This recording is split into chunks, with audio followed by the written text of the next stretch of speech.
बिस्मिल्लाहिर्रहमानिर्रहीम। अस्सलामु अलैकुम। हज़रत अब्दुल्ला बिन मसूद रज़ी अल्लाह ताला अन्हो अपने एक दोस्त से मिलने के लिए गए, मगर दरवाजे पर खड़े रहे। दोस्त मौजूद नहीं था। थोड़ी देर के बाद दोस्त आ गया। इतने जलीलुल कद्र मुहद्दिस को दरवाजे पर खड़ा देखकर हैरान हुआ।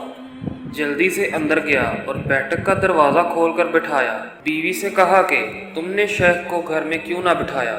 बीवी ने जवाब दिया कि मैंने तो बैठक का दरवाज़ा खुलवा दिया था, मगर ना जाने क्यों थोड़ी देर बैठने के बाद वो घर से बाहर निकलकर खड़े हो गए। दोस्त ने दूध का शरबत तैयार करके इब्ने मसूद रज़ी अल्लाह ताला अन्हो की खिदमत में पेश किया और दरियाफ्त किया, हज़रत आप बैठक से बाहर निकलकर क्यों खड़े हो गए थे। हज़रत अब्दुल्ला बिन मसूद रज़ी अल्लाह ताला अन्हो ने बात को टालना चाहा, मगर इनका दोस्त कब हार मानने वाला था।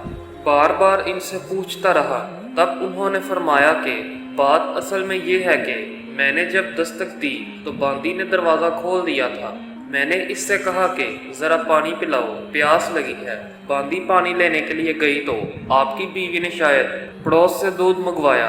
बांदी दूध लेने गई तो आने में ज़रा सी देर हो गई। मैं सुन रहा था। देर करने की बिना पर आपकी अहलिया ने बांदी पर लानत भेजी।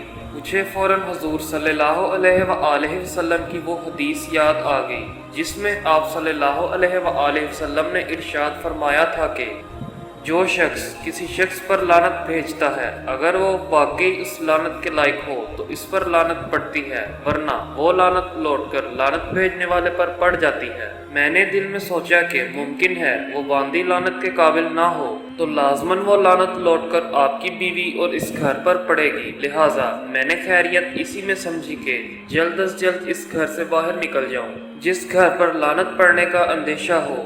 मेरे दोस्त, ज़ुबान के मामले में बड़ी एहतियात की ज़रूरत होती है। ये ज़ुबान वो चीज़ है जो बड़ी बड़ी इबादतों को चंद लम्हों में गारत कर देती है।